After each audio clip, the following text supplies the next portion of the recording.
રાજ્ય સરકારના ત્રીજા તબક્કાના સેવા સેતુ કાર્યક્રમનો જૂનાગઢના જોશીપુરા સ્થિત કિયાડાવાડી ખાતે મેયર શ્રી ધર્મેશ ડી. પોશિયાના હસ્તે પ્રારંભ કરવામાં આવ્યો હતો.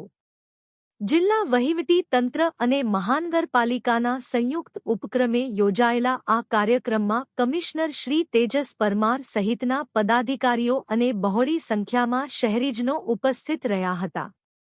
નાગરિકોના પ્રશ્નોના ઝડપી ઉકેલ માટે 13 વિભાગોની 61 યોજનાઓ અંતર્ગત કુલ 22 સ્ટોલ ઊભા કરાયા હતા, જેમાં આધાર કાર્ડ, માં અમૃતમ કાર્ડ, આવકના દાખલા અને રેશન કાર્ડ સહિતની વિવિધ સેવાઓનો લાભ લોકોને સીધો પૂરો પાડવામાં આવ્યો હતો.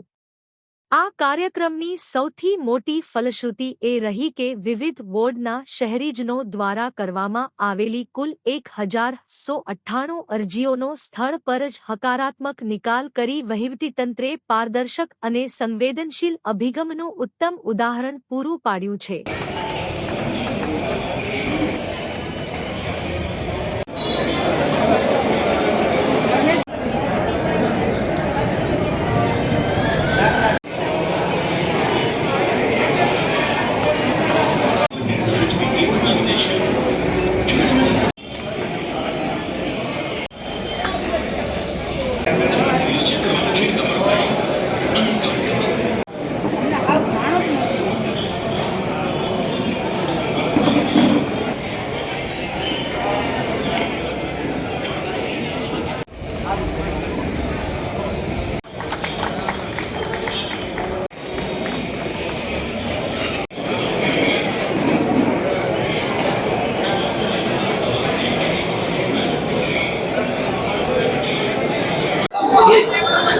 આજે સેવા સેતુનો કાર્યક્રમ જે જૂનાગઢ એક જોશીપુરા પટેલ સમાજની અંદર રાખવામાં આવ્યો છે, ત્યાં 1 થી 7 વોર્ડનો સેવા સેતુનો કાર્યક્રમ રાખવામાં આવ્યો છે. જ્યાં રાજ્યના 13 વિભાગ દ્વારા 55 જેટલા અલગ અલગ અરજીઓ સ્વીકારવામાં આવે છે અને આમાં લોકો વધુમાં વધુ લાભ લે અને એક જ જગ્યાએ લોકોને 55 જેટલી અરજીઓ કરે અને 9 થી 2 વાગ્યા સુધી અરજી કરી શકે છે અને 2 થી 5 સુધી જે પણ અરજી કર્યું હોય એનો તાત્કાલિક ધોરણે આજને આજ એનો નિકાલ કરવામાં આવશે.